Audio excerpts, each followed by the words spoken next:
Halo sobat, berjumpa lagi di Nuril Channel dalam video pembelajaran seputar manajemen pendidikan, khususnya pada tema manajemen SDM.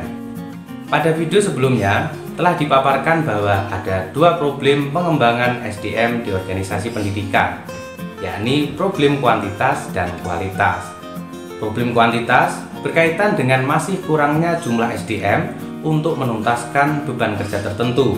Dalam hal ini diperlukan proses rekrutmen dan seleksi pegawai baru atau menambah waktu lembur. Sementara problem kualitas berkaitan dengan masih rendahnya kinerja SDM dalam melaksanakan tugas dan tanggung jawab dalam pekerjaan tertentu. Dalam hal ini diperlukan proses pelatihan dan pengembangan SDM atau memperkuat motivasi dan komitmen kerja.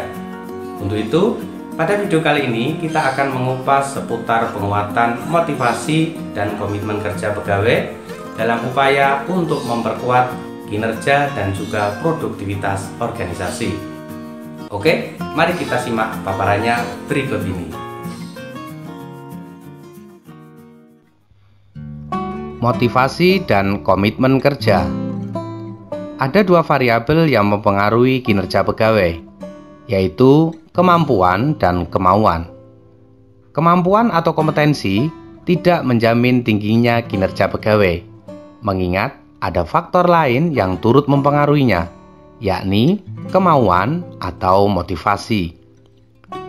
Kuadran berikut menunjukkan kapan motivasi dan komitmen kerja pegawai perlu diperkuat, terutama ketika kemauan rendah meskipun kemampuan pegawai cukup tinggi. Motivasi merupakan dorongan atau hasrat yang melatar belakangi individu dalam melakukan tindakan untuk mencapai suatu tujuan. Motivasi menyangkut keseluruhan proses yang menghasilkan intensitas, arah, dan ketahanan pegawai dalam usaha mencapai tujuan. Sedangkan komitmen merupakan sikap bertanggung jawab terhadap apa yang telah dijanjikan atau disepakati. Komitmen bukan sekedar kesetiaan pada suatu organisasi, tetapi juga kemauan untuk memberikan kontribusi bagi kepentingan organisasi. Tertanam loyalitas pada diri pegawai yang membuat mereka tetap bertahan untuk terus bekerja. Karena itu, kompetensi bukanlah satu-satunya kunci dalam peningkatan kinerja pegawai, tetapi juga perlu diperkuat dengan motivasi dan komitmen kerja sebagai modal penting untuk mewujudkan produktivitas organisasi. Banyak teori yang sudah mengupas tentang motivasi, seperti teori hierarki kebutuhan Abraham Maslow, teori X dan Y Douglas McGregor, teori dua faktor Frederick Herzberg, dan beberapa teori lainnya. Semua membedah tentang motivasi individu serta kontekstualisasinya dalam organisasi. Misalnya Abraham Maslow dengan teori hierarki kebutuhannya melihat bagaimana individu termotivasi untuk melakukan suatu tindakan. Maslow menyatakan bahwa kebutuhan paling mendasar bagi manusia adalah kebutuhan fisiologis, seperti makan, minum, pakaian, ataupun tidur. Dalam konteks pekerjaan, contohnya upah minimum yang diterima pegawai. Kemudian beranjak pada kebutuhan rasa aman, seperti adanya jaminan kesehatan dan keselamatan kerja. Meningkat lagi pada kebutuhan sosial, seperti adanya kelompok pekerja atau asosiasi profesi. Selanjutnya, kebutuhan akan penghargaan, misalnya kepastian jenjang karir, serta kebutuhan paling puncak adalah aktualisasi diri, misalnya pemberian kewenangan dan kemandirian pada pegawai untuk melakukan berbagai bentuk inovasi. Berbeda dengan Abraham Maslow, Frederick Herzberg menyatakan ada dua faktor yang mempengaruhi kinerja pegawai. Pertama, faktor pemuas kerja, sebagai faktor intrinsik atau disebut juga faktor motivasi.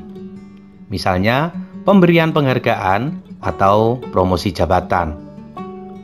Yang kedua, faktor penyebab ketidakpuasan kerja, sebagai faktor ekstrinsik atau faktor hygiene. Contohnya, gaji dan keamanan.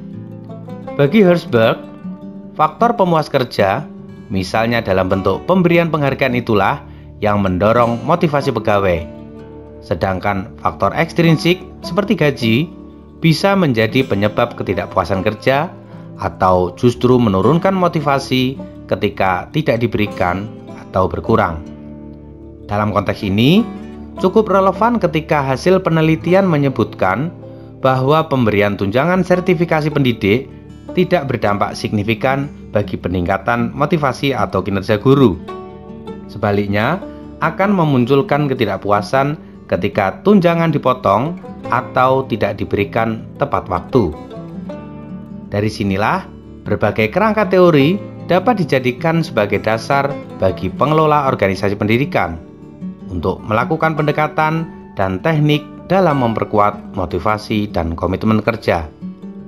Berbagai teknik yang dapat dilakukan antara lain dengan pemberian apresiasi, pengakuan, inspirasi, maupun kompensasi atas kinerja pegawai, sehingga pegawai dapat merasakan menjadi keluarga besar organisasi untuk saling menjaga, bekerja sama, dan berkarya dengan sepenuh hati dan rasa.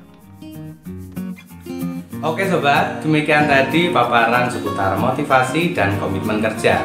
Kita akan bertemu kembali pada video selanjutnya dengan tema kompensasi. Silahkan berikan saran, pertanyaan, atau komentar pada kolom di bawah ini. Terima kasih, sampai jumpa. Wassalam.